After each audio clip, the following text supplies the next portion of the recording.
네버엔딩 그레이스. 에베소서 2장 1절에서 10절 말씀입니다.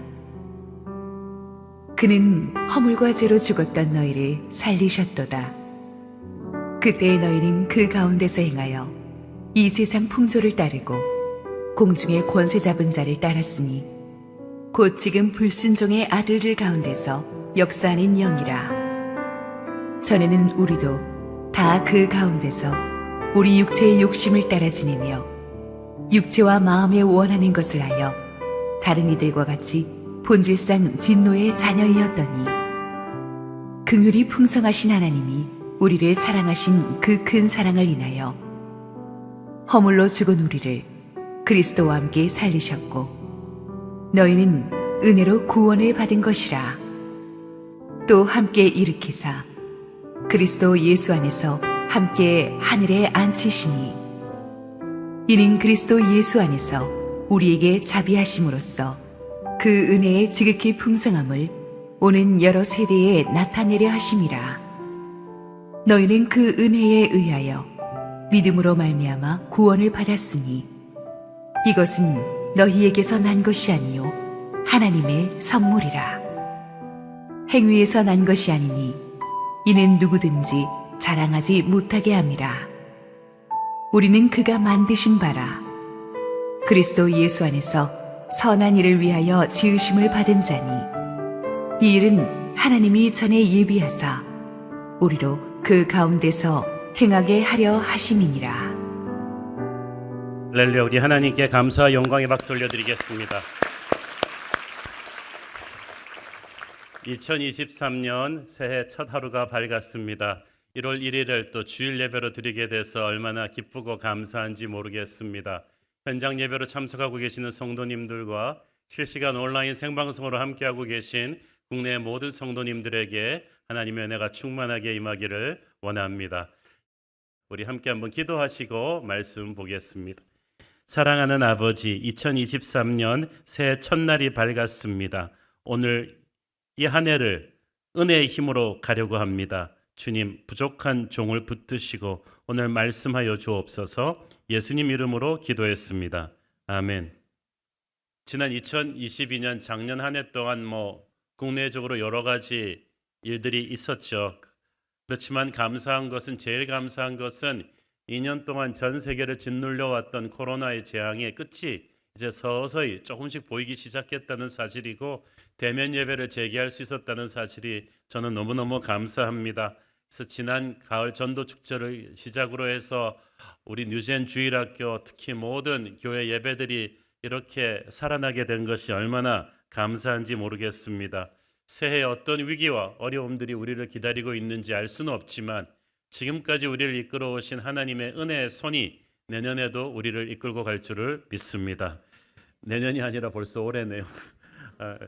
작년 가을부터 올해 주제표를 뭘로 하나 하고 기도하는 가운데 하나님께서 주신 단어는 Never-ending Grace, 끝없는 은혜입니다. 우리 한국교회 크리스천들이 가장 즐겨 쓰는 단어가 은혜죠. 영적 감동이 충만할 때 우리는 은혜 받았습니다 라는 표현을 자주 쓰는데 미국이나 영어권에는 이런 표현이 없어요. 한 미국 목사님이 그게 도대체 무슨 말이냐 그래서 그냥 직역해서 I received grace라 그랬더니 고개를 갸우뚱하면서 그게 그렇게 표현이 되느냐고 막 물어봤어요. 영어로 풀로 표현이 안 되는 한국어 특유의 은혜 받았습니다. 저는 이 말씀을 참 좋아합니다. 은혜는 우리 기독교 신앙의 핵심입니다. 에베소서는 교회론을 다루고 있는데 교회의 기본은 은혜를 알고 실천하는 것입니다. 교회의 시작도 은혜로 시작했고 교회를 끌고 가는 힘도 은혜이고 우리는 세상 끝날까지 하나님의 은혜 안에서 살아가게 될 것입니다. 2023년 한 해를 시작하면서 우리는 Never-ending Grace, 이 끝없는 은혜 가운데 사는 성도들은 어떻게 살아야 되는지를 함께 나누고자 합니다. 먼저 1절부터 3절은 우리가 하나님의 은혜 밖에 있었을 때 얼마나 추한 과거를 갖고 살았는지를 우리에게 알려줍니다. 이 사실을 우리가 알아야 되는 것은 가끔씩 우리가 받은 은혜를 너무 당연시하고 감사함을 잃어버리기 때문이에요. 그래서 이 감사함을 다시 회복하려면 우리가 은혜 받기 전에 얼마나 영적으로 비참했는가를 가끔씩 돌아볼 필요가 있어요. 첫째, 우리는 허물과 죄로 죽어 있었다. 영적으로 죽어 있던 존재였어. 영적으로 죽어 있었다는 것은 영적인 것에 반응하지 못한다는 뜻이에요. 하나님의 말씀을 들었는데 무슨 말인지 잘 몰라요. 성경을 읽는데 이해할 수가 없어요. 은혜를 받고도 은혜인 줄 모르는 것은 영적으로 죽어 있다는 거죠. 그때 너희는 그 가운데서 행했다. 그런 죽음과 같은 상황 속에 너희들이 푹 빠져서 살았다는 뜻이에요. 인도와 아프리카 빈민촌을 다녀온 분한테 그 얘기를 들었습니다. 오물과 쓰레기로 뒤섞인 환경에서 그곳에 아이들이 살아가는데 그 물을 마시기도 하고 씻기도 하고 그래서 온갖 병에 걸린 아이들을 보면 너무 마음이 아프다는 거예요. 그런데도 자기들이 왜 아프고 그렇게 힘든지 잘 모른다는 거죠. 마찬가지입니다. 세상 가운데 산다는 것은 이 영적인 오물과 쓰레기 속에 산다는 것과 똑같습니다. 그렇기 때문에 온갖 영적인 병에 다 걸리는 거예요. 우울증과 불면증과 증오와 불안감과 답답함에 계속해서 걸리면서도 우리는 그것이 무엇 때문인지도 몰랐습니다. 그리고 우리는 그 시절 세상 풍조만 따르고 살았습니다. 세상 풍조를 따랐다는 것은 세상 일에 모든 관심을 빼앗기고 살았다는 뜻이에요. 그때는 세상이 전부인 줄 알았어요. 그래서 스마트폰을 통해서 유튜브와 인스타와 넷플릭스 보면서 그냥 살았어요. 최근에 유행하는 영화와 드라마, 패션과 음악을 파악하려고 했고 증권과 부동산 시세 이런 것들, 정치권의 동향 이런 것에 온 신경을 집중시키면서 왜 남한테 뒤떨어지지 않아야 되니까 그렇게 살았어요. 물론 크리스천이라고 해서 그런 거 몰라도 된다는 뜻은 아닙니다만은 우리에게는 하나님의 뜻이 가장 중요합니다. 하나님의 뜻을 분별하는 것이 가장 중요하고 세상의 뉴스는 그 다음입니다. 그래서 우리에게는 기도하고 예배하는 시간이 중요하잖아요. 하지만 하나님을 모르는 사람들한테는 세상의 것이 메인 디쉬입니다. 세상 것밖에는 모르기 때문이에요. 세상 풍조를 따랐다는 말은 또한 세상 방식대로 살았다는 뜻입니다. 세상 방식이 뭡니까? 사람 없을 때 흉보고 상황에 따라서 말 바꾸고 자기 살기 위해서 수단 방법 가리지 않고 남을 짓밟고 가는 그런 약육강식의 방식대로 살았습니다. 젊은이들 말대로 필 받는 대로 사랑하다가 실증나면 헤어졌어요. 재미있고 편한 일만 하려고 했고 손해보기 싫어했고 돈과 섹스와 권력을 추구하는 그런 세상의 성공 공식을 우리는 답습하면서 살았습니다. 그게 잘 사는 건 줄 알았어요. 그것은 마귀의 리더십을 따르는 일입니다. 2절 후반주를 보니까 공중의 권세 잡은 자를 따랐다고 돼 있잖아요. 유대인들은 우주를 3계층으로 구분했습니다. 1층은 우리가 사는 이 땅입니다. 사람들이 거주하는 곳입니다. 2층이 공중입니다. 마귀의 거주지고 3층이 천국으로 하나님이 계신다고 믿었죠.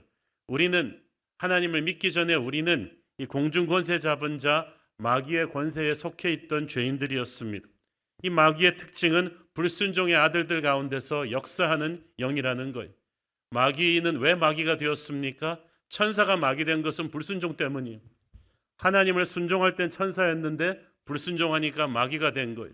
그래서 그 불순종의 마귀는 자기를 따르는 모든 세상 사람들한테 반역의 영을 불어넣었습니다. 오늘날 반역의 영이 극심합니다. 존경하는 권위가 없습니다. 부모에게 반역하고 스승에게 반역하고 모든 권위자들에게 불순종하면서 그게 쿨하다고 생각합니다. 그러면서 말은 아주 호쾌하게 합니다. 나는 누구 말도 듣지 않는다. 내 위에 사람 없다. 나는 내 마음대로 산다. 내 인생은 내가 결정한다. 그러나 과연 그렇습니까? 하나님을 거역하고 뛰쳐나간 여러분은 여러분 마음대로 살고 있는 게 아니에요. 공중의 권세 잡은 마귀의 권세 밑에서 휘둘리고 있는데 자기는 누가 자기를 휘두르는지도 몰라요. 마치 거대한 조직의 제일 밑에 있는 사람은 위에 톱에 있는 보스가 움직이는 대로 움직이고 있다는 걸 모르는 거예요. 지금 불순종의 아들들 가운데 역사하는 영이 마귀라고 했어요. 마귀는 가만히 있지 않습니다. 지금도 활발하게 역사하고 있습니다. 우리가 눈에 보고 있는 모든 거짓과 폭력과 전쟁과 음란과 도박과 그 악한 행위들 그 뒤는 다 마귀의 역사가 있어요. 그냥 우연히 일어나는 나쁜 일은 없어요. 모든 우연히 일어나는 선한 일이 없고 모든 선한 일의 뒤에 하나님이 계시듯이 우연히 일어나는 악한 일은 없습니다. 모두 마귀가 역사하는 거예요. 바로 이 순간에도 움직이고 있어요. 그래서 매 순간 우리가 하나님의 손에 자신을 온전히 의탁하지 않으면 우리는 어둠의 권세에게 휘둘리는 거예요. 세상을 따르고 마귀를 따르는 사람들의 특징은 육체의 욕심을 따라 산다는 것입니다. 3절 읽습니다. 전에는 우리도 다 그 가운데서 우리 육체의 욕심을 따라 지내며 육체와 마음에 행하는 것을 하여 다른 이들과 같이 본질상 진노의 자녀이었더니, 여기서 육체는 영어 성경에 simple desire, 죄의 욕망에 따라서 살았다는 거예요. 70년대에 유명한 비틀즈의 팝송 중에 Let It Be 노래가 있었죠. 노래 가락은 굉장히 감미롭지만 가사 내용은 굉장히 무서운 거예요. Let It Be라는 말은 그냥 네 본성대로 하고 싶은 대로 살아란 뜻이. 여러분, 우리 죄로 물든 우리의 본성대로 그냥 놔두고 하고 싶은 대로 살게 되면 어떻게 될까요? 자동차 기어를 중립에다 놓고 내리막길에 세워놓으면 어떻게 됩니까? 그냥 들이미끄러져서 낭떠러지로 추락하는 거예요. 죄인인 우리 인간을 그냥 하고 싶은 대로 내버려 두면 우리는 추락합니다. 화려하게 치장하고 있지만 이 죄의 본능들이 흘러가서 만든 이 세상을 가만두면은 우리는 이 세상과 함께 멸망할 것입니다. 그런데 세상은 우리의 욕심을 부추겨요. 하나님은 우리의 필요를 채워주시는데 마귀는 항상 우리의 욕심대로 살려고 합니다. 그리고 욕심은 끝이 없어요. 그래서 세상의 영으로 살면 만족을 모르는 거예요. 요한일서 2장 16절을 보십시오. 이는 세상에 있는 모든 것이 육체의 정욕과 안목의 정욕과 이생의 자랑이니 다 아버지께로부터 온 것이 아니오 세상으로부터 온 것이라. 아버지께로부터 온 것이 아니기 때문에 이것만 따라 살다가는 영혼이 병듭니다. 망합니다. 그래서 잘 살면 잘 살수록 우리나라가 우울증이 심해지는 거예요. 불면증과 정신병이 더 증가하는 거예요. OECD 국가 중 1위의 자살률을 우리가 십몇 년째 계속 해오고 있는 것은 욕망을 따라가는 인생이 얼마나 영적으로 비참해질 수 있는가를 우리에게 보여줍니다. 육체의 욕심대로 사는 인생은 하나님의 진노 아래 있는 인생입니다. 진노의 대상이라고 번역하는 것이 더 정확할 거예요. 인간은 하나님의 축복 아래에서 살아야 되는데 우리가 하나님을 거역하고 세상 권세 잡은 자의 노예가 되어 있을 때는 하나님의 진노 아래 있어요. 그러면 하나님의 진노가 눈에 보이지 않아서 그렇지 영적으로 우리를 꽉 누르고 있는 거예요. 이거는 잠수 장비 안 달고 스쿠버 다이빙 하겠다고 물에 들어가는 것과 똑같아요. 들어가긴 들어가는데 숨이 막혀 견딜 수가 없죠. 그래서 하나님의 진노 아래 있는 인생은 끝없는 불안과 답답함이 있는 것입니다. 그것이 하나님의 은혜 밖에 있던 우리의 과거의 모습이었어요. 그런데 그 비참한 우리의 인생에 예수님이 오셨습니다. 예수님은 어떤 분이셨습니까? 4절 읽습니다. 긍휼이 풍성하신 하나님이 우리를 사랑하신 그 큰 사랑을 인하여. 여기서 긍휼은 단순한 동정심이 아니에요. 실제적인 도움을 베푸는 행동하는 사랑을 말하는 거예요. 말로만 끝내는 게 아니고 마음으로만 생각한 게 아니고 진짜 사랑은 몸을 움직여서 대가를 치르는 것입니다. 하나님은 몸을 움직이셔서 죄인인 우리를 사랑하기 위해서 하나뿐인 아들 예수 그리스도를 십자가에서 죽게 하셨어요. 그래서 구원의 길을 열어주셨어요. 그래서 성경은 이것을 채 표현하지 못하고 우리를 사랑하신 큰 사랑이라고 하는 거예요. 예수님의 십자가는 은혜의 절정입니다. 사랑의 절정입니다. 사랑이 갈 수 있는 데까지 끝까지 가면 우리는 그것을 은혜라고 합니다. 그 은혜로 우리는 구원을 받았습니다. 6절을 함께 읽습니다. 또 함께 일으키사 그리스도 예수 안에서 함께 하늘에 앉으시니. 자, 5절에서부터 함께라는 말을 3번 하죠. 함께 살리시고 함께 일으키셨고 함께 앉히셨다. 이것은 구원이 3가지 측면을 보여주는데 함께 살리셨다는 것은 우리의 과거의 죄를 다 용서하셨다는 뜻입니다.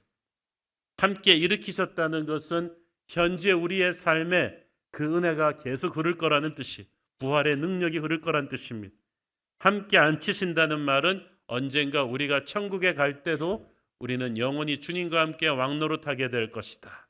그래서 우리에게 주신 은혜는 우리의 과거와 현재와 미래를 다 커버하는 네버엔딩 그레이스라고 하는 것입니다. 이 은혜를 입었기 때문에 우리는 몸은 이 세상에 살지만 우리의 영은 이미 하늘나라에 속했습니다. 그래서 이중 시민권자가 되었어요. 우리의 육체는 대한민국의 시민이지만 우리의 영은 하늘나라의 시민입니다. 이 땅의 집은 초라할지라도 하늘나라의 우리의 맨션은 크고 영광스럽습니다. 그래서 우리는 잠시 지나가는 이 땅의 삶이 고달프다고 해서 결코 기죽지 않습니다. 은혜 속에 사는 사람은 이 땅의 삶을 질질 끌려가는 것이 아니라 가난하고 힘들어도 힘차고 당당하게 살 수 있는 줄 믿습니다. 자, 그런데 하나님은 이 은혜를 괜히 그냥 주신 게 아닙니다. 은혜 받은 자에게는 반드시 하나님이 주시는 사명이 따라와요. 왜? 하나님은 우리에게 은혜를 주실 때 우리에게 최고의 정성을 쏟으셨기 때문이에요. 10절 읽습니다. 우리는 그가 만드신 바라 그리스도 예수 안에서 선한 일을 위하여 지으심을 받은 자니 이 일은 하나님이 전에 예비하사 우리로 그 가운데서 행하게 하려 하심이니라. 그가 만드신 바라, 하나님이 우리를 창조했다는 뜻인데 이걸 헬라어 성경에 보니까 포에마, 아주 영어 단어 포엠, 시에 어근이 되는 단어죠. 시와 같은 걸작품으로 만들었다는 거예요. 하나님은 우리를 아무렇게나 만든 게 아니라 걸작품으로 창조하셨는데 창조하신 얘는 두 가지 종류가 있어요. 하나는 육의 창조와 영의 창조. 첫째는 육의 창조는 예수 안 믿는 사람들까지 다 포함하는 모든 인간을 뱃속에서부터 세밀하게 디자인해서 만드신 것입니다. 그래서 하나님이 만드신 한 사람 한 사람은 정말 귀합니다. 딱 그 사람의 그 일에 맞게 만들어 놓으셨어요. 배우들은 참 예쁘고 잘생겼죠. 스포츠 선수들은 정말 타고난 운동신경이 뛰어나죠. 음악하는 분들은 절대 음감 그리고 이렇게 곡을 쓸 수 있는 그 능력이 탁월한데 여러분 인간의 교육은 하나님이 주신 오리지널 창조를 드러내는 것일 뿐 우리가 만드는 게 아무것도 없어요. 그래서 여러분의 두뇌, 외모, 재능 이 모든 것이 하나님의 은혜의 창조입니다. 감사하고 살아야 돼요. 그런데 이 육체적인 창조만 갖고는 부족해요. 이건 마치 그 유명인들의 모습을 실제 모양으로 만들어 놓은 왁스 뮤지엄에 가는 것과 똑같아요. 너무 실물과 똑같은데 아무 힘이 없죠. 생기가 있지 않으니까. 육체는 잘 만들어졌는데 하나님을 안 믿는 사람들은 바로 그런 거예요. 그러나 우리가 예수님을 믿고 구원받았을 때 우리의 영이 살아났습니다. 이게 두 번째 창조죠. 그래서 하나님께서 우리의 육체를 창조하시고 우리의 영을 살리시면서까지 만들어 놓으신 게 우리 크리스천들이 얼마나 기가 막힌 존재들인지 몰라요. 자, 그런데 목수가 평범한 의자 하나 만들 때도 분명한 목적을 가지고 만드는데 하나님께서 이렇게 정성을 들여 창조하시고 아들의 생명으로 구원하신 우리들을 아무 목적 없이 만들어 놓으셨다는 게 말이 됩니까? 그 목적이 무엇입니까? 우리를 그냥 천국 보내는 거? 아니에요. 만약 그게 전부였다면 예수 믿는 순간 당장 죽이죠. 그래서 바로 천국 데려가시죠. 그런데 우리를 살려놓으셨어요. 살아있는 것은 살려두시기 때문이고 살려두시는 것은 시키실 사명이 있어서입니다. 우리만이 할 수 있는 사명이에요. 이 사명이 10절에서 말하는 그리스도 예수 안에서 선한 일을 하는 것입니다. 여러분, 세상에는 평생 남에게 폐를 끼치는 짐만 되면서 살아가는 그런 존재들이 있는가 하면 다른 사람의 인생을 죽음에서 생명으로 바꾸는 선한 일을 하면서 살아가는 존재들이 있어요. 이것은 사람의 힘으로 하는 것이 아니라 은혜를 받은 사람들이 성령의 힘으로 합니다. 저와 여러분이 바로 그런 사명을 가지고 이 땅에 살아있는 줄 믿습니다. 은혜를 받은 자는 어떻게 살아야 하는 사명이 있습니까? 첫째, 우리는 믿음으로 살아야 합니다. 8절을 보십시오. 너희는 그 은혜에 의하여 믿음으로 말미암아 구원을 받았으니 이것은 너희에게서 난 것이 아니요 하나님의 선물이라. 은혜는 사랑받을 자격이 없는 사람을 사랑하는 거죠. 용서할 수 없는 사람을 용서했기 때문에 은혜입니다. 이것은 인간이 만들 수 있는 게 아니에요. 은혜는 100% made in heaven이죠. 하나님이 주신 건데, 은혜가 하나님께 속한 것이라면 믿음은 인간에게 속한 것입니다. 믿음은 은혜에 대한 인간의 반응이에요. 아무리 좋은 약을 줘도 그것을 우리가 먹지 않으면 무슨 소용이 있겠어요? 믿음은 하나님이 공짜로 주신 은혜의 선물을 먹는 거죠. 내가 받기로 결단하는 것입니다. 그래서 우리가 구원받는 거예요. 자, 그렇게 구원받을 때도 믿음이 필요하지만 구원받은 뒤 날마다 살아갈 때도 우리는 믿음으로 살아야 돼요. 하나님이 우리에게 최선을 주실 것이라는 믿음으로 살아야 돼요. 그 믿음의 배후에는 뭐가 있습니까? 우리를 위해 생명까지, 자기 아들의 생명까지 내어주신 하나님이 우리에게 더 무엇을 아끼시겠습니까? 우리는 날마다 순간순간 하나님이 내게 최선을 주실 것을 믿어야 돼요. 때로는 이해할 수 없지만 그게 최선이라는 것을 믿어야 돼요. 그래서 우리가 순간순간 닥치는 모든 문제와 위기 앞에서 우리는 내 자신을 믿지 말고, 사람 믿지 말고, 돈 믿지 말고 하나님을 믿어야 돼요. 이해할 수 없는 어려움이 온다 해도 결코 하나님을 불신해서는 안 됩니다. 은혜 안에 있는 사람은 믿음으로 삽니다. 믿음은 은혜를 받은 사람만이 할 수 있는 담대한 선택이죠. 저는 여러분이 올 한 해 어떤 시련 앞에서도 믿음으로 승리하시기를 바랍니다. 둘째, 은혜 안에 있는 사람은 감사하며 삽니다. 은혜는 하나님의 선물이에요. 그래서 이 grace, 은혜는 gift라는 말이랑 똑같은 헬라어 말이거든요. 선물을 주신 이에게 드리는 최고의 반응은 뭐겠어요? 감사한 마음으로 받는 거예요. 아니, 뭘 그런 걸 주시고 그러세요? 이렇게 하는 게 아니라 정말 감사한 마음으로 받는 거예요. 그리고 나면은 은혜를 감사한 마음으로 받고 나면요, 그 다음부터 살아가는 모든 것들이 감사뿐이에요. 그 20세기 초 대서양 바다에서 침몰된 타이타닉호의 스토리를 뭐 영화로도 만들어졌으니까 다 아실 거예요. 그런데 그 타이타닉호에 탔던 2,200명 중에서 1,500명이 죽고 700명이 그래도 구조를 받았어요. 그분들이 그 조그만 보트를 타고 살아난 게 아니에요.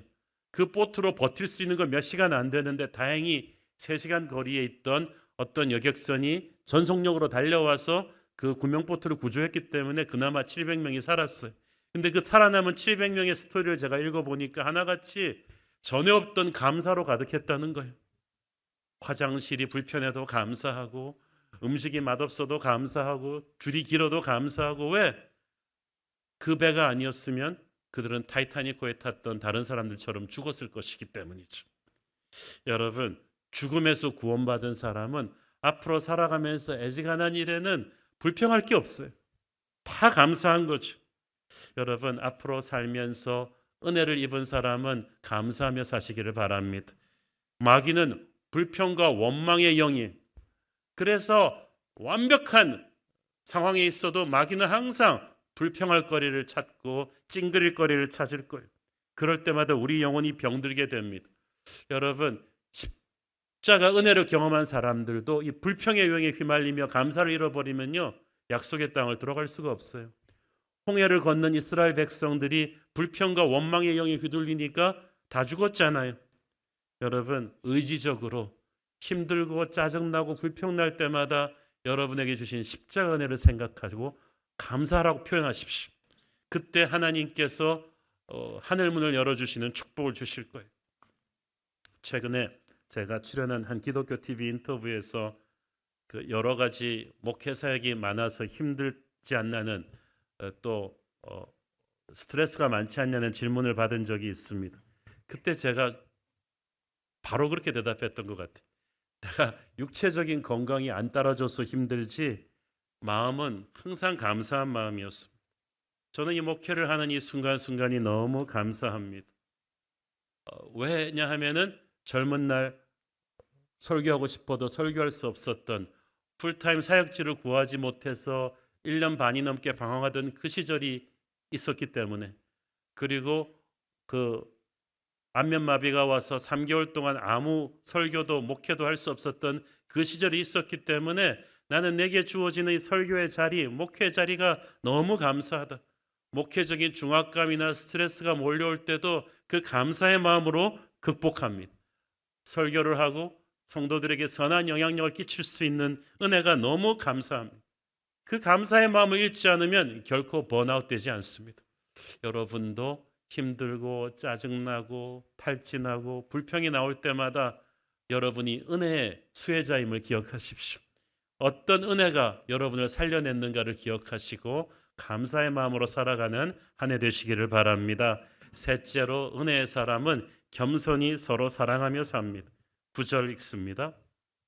행위에서 난 것이 아니니 이는 누구든지 자랑하지 못하게 함이라.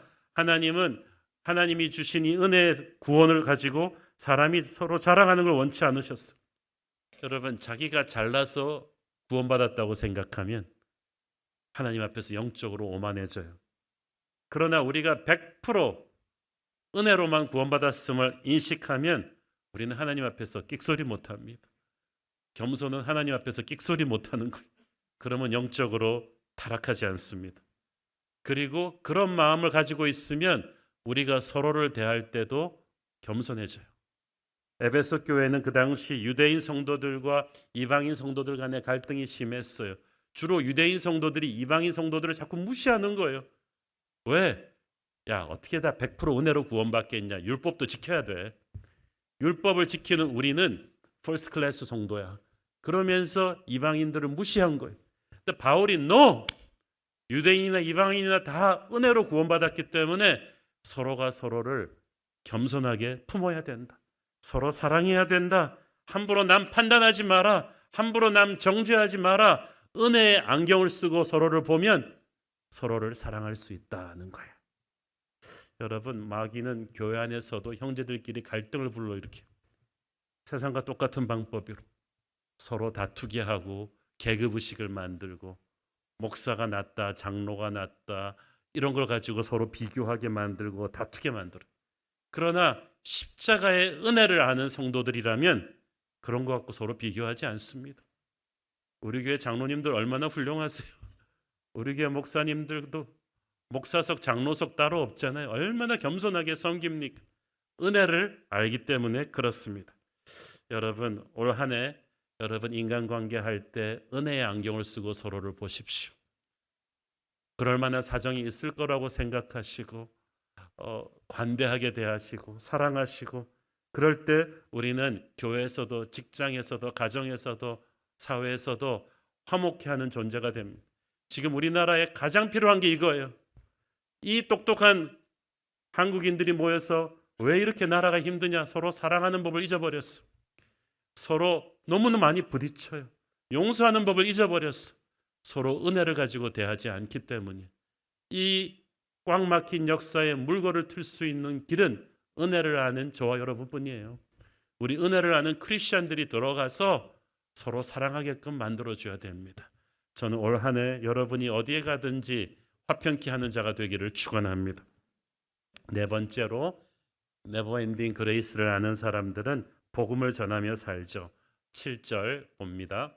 이는 그리스도 예수 안에서 우리에게 자비하심으로써 그 은혜의 지극히 풍성함을 오는 여러 세대에 나타내려 하심이라. 우리를 통해서 모든 세대에게 하나님의 은혜를 흘려보내는 그 축복의 통로로 삼으신다는 거예요. 우리가 내년에 교회 시리즈 하면서도 말씀드리겠지만 교회는 하나님이 세상에 주는 메시지. 여러분을 구원하신 목적은 여러분을 통해서 여러분 주변의 많은 사람들을 구원하시기 위해서요. 오래전에 저는 23년 전인 것 같아요. 섬기던 교회 권사님의 전화를 받았습니다. 그래서 그분이 저를 비껴봤어요. 친정 오빠가 말기암 진단을 받고 입원 중인데 한번 신방해 달라는 거예요. 그래서 병원으로 가는 길에 권사님이 오빠 얘기를 해줬어요. 젊은 시절에는 그 캠퍼스에서 성경 공부도 하고 그랬는데 사회생활을 하면서부터는 30여 년이 지나도록 오빠가 그때 50대 중반이었는데 교회 발을 딱 끊었다는 거예요. 그리고 굉장히 교회에 대해서 감정이 안 좋아가지고 지역교회 전도사님이나 목사님이 막 전도라도 하려고 들어가면 막 불효령을 찌고 막 쫓아내기 일쑤였다고 합니다. 그래서 목사님, 오빠가 좀 싸납게 하셔도 목사님 두려워하지 마세요. 그 말을 들으니까 더 두려워지는 거죠. 그래서 저도 긴장을 하고 이렇게 병실에 들어갔는데 그 50대 중반에 그 권사님도 좀 눈빛이 부담스럽게 강렬한데 오빠분도 그래요. 그 집안 내력인가 봐요.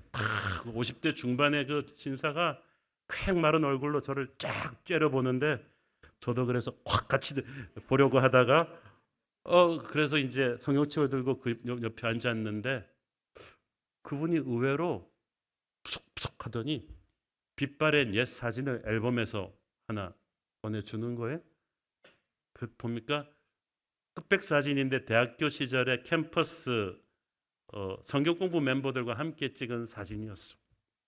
목사님, 저도 소시적에는 성경 공부 많이 했던 사람입니다. 그런데 성경 공부 좀 하다가 주변에 예수 믿는 사람들이 다 위선자 같아서 교회 발을 끊었다는 거예요. 그리고 30여 년이 지났는데 말기암 진단을 받고 옛날 사진첩을 갖고 오라 그래서 보던 중에 그 사진을 보는데 목사님이 온다는 말을 듣고 그 사진이 생각이 났다는 거예요. 그러면서 이분이 가만히 있으세요. 그래서 제가 이제 그분의 손을 잡고 기도해 드렸는데 벌써 이분이 그냥 어깨가 들먹거려서 제가 성령님께 기도하고 말했습니다. 하나님은 사랑의 추적자이십니다. 35년 동안 선생님 하나님한테 등 돌리고 사시느라고 선생님도 힘드셨을 거예요. 마음은 그게 아니었을 텐데 정말 힘드셨을 것입니다. 그런데 35년 동안 하나님은 선생님을 기다렸습니다. 지금까지 기다리셨습니다. 이제 그분의 사랑을 있는 그대로 받아들일 때가 되지 않았습니까? 그게 선생님 본 마음 아닙니까? 그런데 그 강렬한 눈빛에 50대 중반의 사나이가 크 우시는 거예요. 그리고 제 손을 잡고 함께 오래 기도했습니다. 그리고 선생님 영접기도 하시겠어요? 하겠다는 거예요. 그래서 예수 그리스도를 영접하는 기도를 했어요. 몇 주 후에 전화가 왔어요. 목사님 오빠가 병상세례 받고 싶대요. 좀 지방에 있는데 거기 서울에 있는 제 동료 목사님 연락해 드리니까 병상세례 받으시겠어요? 오빠가 목사님 올 때까지 기다리시겠대요. 그래가지고 이제 올라왔는데 가족들이 다 모였어요. 병상세례를 하고 성만찬도 나누는데 그 좁은 병실 안에 예수님의 임재가 가득했습니다. 그리고 나서 그 한 주일 동안 그 병원에 제가 신방 갈 일이 많았어요. 안병동에 성도들이 많이 입원해가지고 그래서 간 김에 옆에 환자들도 전도를 하는데 그분이 슬리퍼를 질질 끌고 환자고 있고 따라오는 거예요. 왜 오세요? 그랬더니 제가 옆에서 목사님을 도와서 전도를 같이 하고 싶다는 거예요. 굉장히 부담스러웠어요. 이분이 인상이 굉장히 그렇게 센 분인데 도움이 될까 그러는데 그 병상에 있는 암 환자들 전도하는데 이분이 가서 막 시키지도 않은 막 간증을 막 얼마나 하는지 그래서 제가 설교할 때는 꿈쩍도 안 뜨니 암 환자들이 이분이 옆에서 막 간증을 하니까 적중률 100%로 그냥 그 한 1, 2주일 동안에 그 안병동의 수많은 분들이 예수님을 믿었어요. 그리고 의사 그분이 말했습니다. 목사님 의사가 저보고 한 달을 더 못 넘긴다고 하는데 저 이렇게 병실에서 이렇게 죽지 않을래요. 저 대전에 있는 집에 내려가서 정리하고 죽겠습니다. 그리고 대전을 갔는데 제가 가슴에 확신이 왔어요. 이분이 빨리 죽지 않겠다. 하나님께서 이분을 통해서 하실 일이 있는 것 같다. 진짜 6개월을 더 사셨어요. 그러면서 이분이 대전에 그 종갓집 장손이거든요. 모든 친척들을 다 불러놓고 이제 우리 집은 제사 안 지낸다. 나는 죽어도 여러분들은 다 예수 믿어야 된다. 워낙 카리스마가 있으니까 그냥 다 전부 다 전도를 다 해놓고 숨을 거두기 3주 전에 또 저랑 전화가 됐어요. 제가 이제 기도를 해드렸는데 그분이 아주 힘있게 말했어요. 목사님 이제 다 준비가 끝났습니다. 목사님 때문에 35년 전 하나님을 다시 만나게 돼서 감사하다. 이제 나는 영원한 집으로 갈 준비가 되었다. 그리고 3주 후에 다시 전화를 받았는데 제가 왜 그 날짜를 기억하느냐? 제 첫 번째 책 거인들의 발자국 원고 마지막 파일을 출판사로 이메일로 발송한 바로 그 주일 아침이었어요. 주일 아침 예배 가는데 그 권사님한테 전화 받았어. 오빠가 어제 하늘나라로 갔습니다. 그래서 어떻게 가셨냐 그랬더니 온 집안 식구들이 다 모여서 찬송하는 가운데 어린아기 잠자듯이 편안하게 가시면서 목사님한테 고맙다고 유언까지 남기고. 저는 23년 전의 일이지만 그 한 분이 예수를 믿고 나서 그 남은 6개월 동안에 그 주변에 많은 사람들을 주님께 인도하는 걸 보면서 여러분, 우리의 살아있는 순간순간은 하나님이 우리를 통하여서 예수님의 은혜를 주변으로 보내시는 축복의 통로가 되라는 사명을 받은 거야. 우리가 지난 한 달 동안에 전도 축제 2번을 하면서 VIP들을 데리고 온 우리 성도님들이 얼마나 뿌듯해 하시는지 저는 보았어요. 내성적인 분인데 VIP를 모시고 오니까 너무 기쁘잖아요. 하나님이 주신 기쁨이에요. 왜? 하나님이 주신 우리의 인생 사명이거든요. 살아있는 순간순간을 여러분 복음을 전하는 축복의 통로가 되기를 바랍니다. 그리고 우리는 하나님의 손과 발이 되어서 우리가 있는 곳에서 세상을 치유하며 살아야 됩니다. 제가 몇 번씩 우리 젊은이들한테 추천하는 위인이 윌리엄 윌버포스예요. 18세기 말에 27살의 영국 국회의원이었던 그는 웅변술도 뛰어나고 설득력도 좋은 그런 장래가 촉망되는 국회의원이었지만 정치계가 너무 타락해 있으니까 신물을 느끼고 자기는 정치 그만하겠다. 그냥 목사나 되는 게 어떨까 하고 갔는데 목사님이 목사님은 아무나 또 다른 사람도 될 사람이 있지만 당신은 정말 영국 정치계가 주목하는 젊은 정치인이고 웅변술도 뛰어나니까 하나님이 당신을 위해 쓰실 사명이 있는 것을 한번 생각해봐라. 그래서 기도 끝에 하나님이 주신 사명이 뭐냐 하면 영국의 노예 그 제도를 폐지시키는 거였어. 그 당시 해양제국이었던 영국은 아프리카에서 신대륙으로 가는 흑인 노예들의 거의 90%를 영국이 실어 날랐어. 그래서 벌어들이는 엄청난 돈으로 영국의 국고가 부강해진 거예요. 그런데 하나님께서 크리스천 나라인 영국이 그렇게 하는 것 옳겠느냐? 네가 그거를 폐지시켜야 된다. 그래서 윌버포스가 그걸 하겠다고 나섰을 때 다 말렸어. 너 그거 우리나라 수입의 3분의 1인데 이런 인기 없는 어젠다를 밀어붙이다가 너는 정치인으로서 생명이 끝날 수 있다. 너는 모두가 장차 영국의 수상이 될 수 있는 사람이라고 보고 있는데 이 인기 없는 일에 헌신하다가 너 어떻게 되려고 하냐 그랬을 때 윌버포스는 나에게 수상이 되는 것은 중요하지 않다. 나는 이제 야심을 위해서 정치하는 것이 아니다. 하나님의 나라를 위해서 정치한다. 그리고 50년 동안 남은 의정생활 동안에 수많은 생명의 위협까지도 시달리면서 마침내 죽기 2, 3주 전에 노예제도를 폐지시킵니다. 그리고 그를 보면서 많은 젊은 국회의원들이 변했어요. 왜냐하면 윌버포스가 그것만 한 거 아니거든요. 가난한 이들이 병들었을 때 무상으로 치료받을 수 있는 병원도 영국에서 처음으로 설립하게 했고 아무런 법적 노동 장치 없이 위험한 중노동하는 아동들을 보호하는 아동노호보호법도 그렇게 만들었고 상류사의 남자들의 결투도 금지시키고 상류사의 귀부인들 맨날 파티만 하는 사람들 가서 지역사회 봉사하는 것도 윌버포스의 영향력이었어요. 그래서 사람들은 그를 영국의 살아있는 양심이라고 했고 그로 인해서 영국 국회의원의 3분의 1이 크리스찬이 되었습니다. 그는 수상이 되지는 못했지만 하나님의 나라를 위한 정치인이 되었죠. 여러분도 돈을 위해서 명예를 위해서 세상에서 직장 갖고 살지 마세요. 하나님께서 주님의 손과 발이 되어서 하나님의 은혜를 흘려보내는 세상을 치유하는 그런 도구가 되기를 원하십니다. 은혜를 받으면 결코 가만히 있을 수가 없죠. 죽어가는 자를 살리고 상처 입은 자를 치유하고 꿈을 잃은 자를 격려하고 가난한 이들을 보살피는 그런 존재로 살다가 하나님 나라로 가기를 원하시는 거예요. 그것이 바로 네버엔딩 그레이스를 우리에게 주신 하나님의 인생입니다.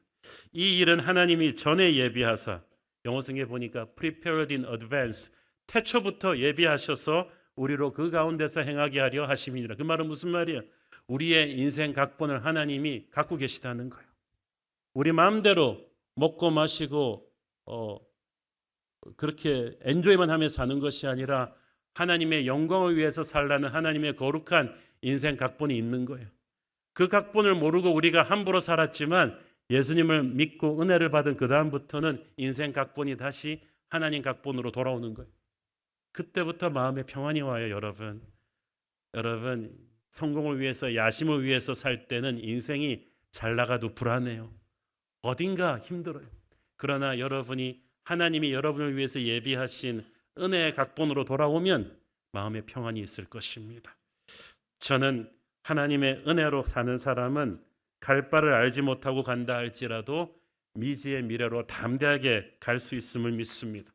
우리는 상상하지도 못한 인생을, 우리 자신만을 위한 인생을 아니라 사람에게 복음을 전하고 하나님께 영광을 돌리는 그런 멋진 인생을 살게 될 것입니다. 그것이 네버엔딩 그레이스를 아는 사람의 인생입니다. 여러분은 그런 인생을 2023년 살게 되시기를 축원합니다. 기도하겠습니다. 주님, 은혜를 감사합니다. 하나님, 우리가 세상의 어둠의 권세 밑에서 세상의 것이 전부인 줄 알고 살았던 죄인들이었는데 십자가의 은혜로 구원받고 은혜의 인생으로 돌아섰습니다. 이제 우리는 우리의 과거, 현재, 미래를 관통하는 네버엔딩 그레이스 안에 살고 있습니다. 이제 그 은혜의 인생을 하나님이 원하시는 대로 하나님의 선한 일을 이루며 살게 하여 주시옵소서. 예수님 이름으로 기도했습니다. 아멘.